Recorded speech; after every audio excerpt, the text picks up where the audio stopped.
jemi pranë kishës abatësiale të Shënëprendës, një monument kishtar benediktin i shekullit 12-13, një nga qendrat më të rëndësishme kishtare të Arbërisë në periudhën mesjetare. Dokumentat e më të hershme të datimit të kësaj kishe, sipas burimeve historike, i gjem në fillim të shekullit 15, realisht një dokument venecian të vitit 1417, ku së pari përmendet emri i kësaj kishe, për të rishfaqur sërish më vonë 1443 dhe më pas 1457. Mbas këtyre dokumente mund të krijohet edhe një lloj listimi paraprak i abatëve të kësaj kishe, të cilët kanë qenë rezident në këtë kohë mjaft piktoreske, të larguar, si më thënë, nga pjesa urbane, po e themi, e Shqipërisë bregdetare, në kuptimin si përshtatje për vendqëndrimet e kuvendeve abatësiale të benediktinëve, të urdhit të Shën Benediktit, të vendosur në vendet të ndryshme në krahinat të ndryshme të Shqipërisë veriore, kryesisht të saj veriore. Sigurisht benediktinët e kishin menduar mirë paraprakisht vendosin në një kuvendi të tillë, një manastiri, siç e përdorin, sepse edhe përdorimi i termit kuvend është, si më thënë, pothuajse abuziv në kuptimin jo i korrekt. Termi më i saktë do të ishte manastir, në kuptimin që murgjit ishin të destinuar të jetonin së bashku sipas rregullës së Shën Benediktit, të vendosur në minimumin e tyre në 12 prej tyre. Kuvendet sigurisht ishin vendosur në mjediset e tilla të përshtatura, si që i kemi realisht vendosur edhe ne, në kuptimin e vendosja e manastirit bëhej në një vend të qëndrueshëm ku sigurohej ujë, ku kishte mundësi të kishte një pyll, ku kishte një vend i qetë, larg rrëmujës së rrëmedit në kuptimin e sotëm, dhe kishte një lloj sigurie në kuptimin që të vetë administrohej edhe të siguron të gjitha të ardhurët pa një problematik të madhe në kuptimin e mos kishte shumë vështirësi, pra një lloj autonomie. Pra manastiri ishte një bashkësi e cila vepronte dhe funksiononte në mënyrë të pavarur, në mënyrë autonome, në kuptimin se siguronte,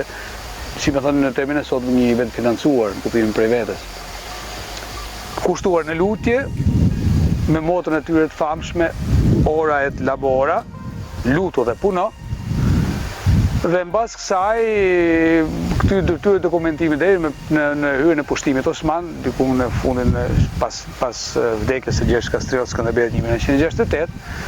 humbin po e themi aktiviteti, veprimtaria korrekte e benediktinëve dhe zëvendësohen prej tyre, zëvendësohen prej franceskanëve. Dhe prej shekullit 16 kemi në vijimsi dhe sidomos në shekullin 17 manastiri benediktin i Shënëprendës shndërrohet ose merret dhe adoptohet përshtatet si kuvend i franceskanëve. Me ikjen e pushtimin e Durrësit në vitin 1501 prej osmanëve, rezidenca arqipeshkore e Durrësit metropolitane, pra praktikisht arqipeshqia metropolitane e Durrësit me sili rezidenciale në Durrës, vendoset sa në një vend në një tjetër për shkak të sigurisë dhe mbrojtjes prej osmanëve. Dhe në vitin 1615 këtu kemi datuar që vendoset prej John Kolesit, një franceskani të njohur tashmë në botën shqiptare të Arbërisë kësaj kohe, vendoset pikërisht këtu. Duke vendosur pra dioqeza e Arbrit, bashkë me strukturën e dioqezave të Arbrit, vendoset pra praktikisht edhe misioni franceskan. E pas disa vitesh, 1640, pas vdekjes së John Kolesit, vendoset i Zot Mark Skura, arqipeshku metropolitan i Durrësit, i cili në vitin 1640 merr tagrin e arqipeshvisë së Durrësit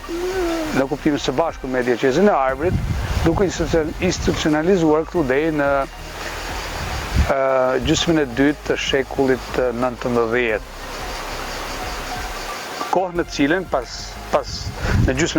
në fundin e këtij shekulli, shekullit 19, nga një tjetër franceskan i madh, zot Rafael d'Ambrosio, selia arqipeshore e Durrësit spostohet nga Shënëprenda në fshatin Delmisht, po në krahinën e Kurbinit, në anën tjetër të pasme të malit të Djerrës, siç thuhet në relacion me Marksburg Djerrës Selitës. Zot Gjon Kolesi, 1625, me thelimin, me 3 vjet pas themelimit të kongregatës së përhapjes së fesë në Rom, Congregazione di Propaganda Fide, kemi në relacion e vitin 1625, në cilë Gjon Kolesi drejtohet kongregatës përhapjes së fesë në Rom, përmes të cilës i kërkohet hapja 2 shkollave për formimin e kandidatëve përmeshtar, të cilët përpas do të formoheshin në kolegjet e Loretos dhe të Propagandës Fide në Itali, për të kthyer meshtar për shkëmbyrjes misionare në Shqipëri. Njëra prej këtyre pra është hapur pikërisht këtu, sipas dokumenteve, sipas kërkimeve të një pastërmësh historik, është hapur 1632 dhe të faktuar, po e themi, me të gjitha elementet esencial të një shkolle katekistike në trajtim një seminari, e kemi në vitin 1640 përmes një realitimi të Marx Kurz, i cili përsëritet në vitin 1641, 1650, e vit pas viti deri pak vite më vonë kur hapet e njëjta shkollë si motre e saj në vele të diocezës së Lezhës, po e themi, ose nganjëherë edhe në varësi bashkëngjitur me krahinën e Mjedisë. Në relacionet e Marx Kurës, sigurisht shkolla na del me 10-12 djem dhe çuna, kandidat për meshtar seminarist pra. Por edhe në veprën e Ilirikum Saku, në veprën themelore të historisë krishtare të Daniel Farlatit, numri i këtyre studentëve seminaristëve krishtarë shkon deri në 32. Shkolla ka funksionuar qartësi deri sipas udhëzimeve të Kongregatës Propagandës Fide deri në fund të shekullit 19, ku me hapjen me funksionimin e seminarit papnor të shkollës të marrë për jezuitëve, studentët seminaristë të diocezës shqiptare grumbullohen në seminarin papnor të shkollës për të marrë atë definicionin formativ kishtar sipas udhëzimeve kanonike të Kishës Katolike Shqiptare dhe Selisë së Shenjtë.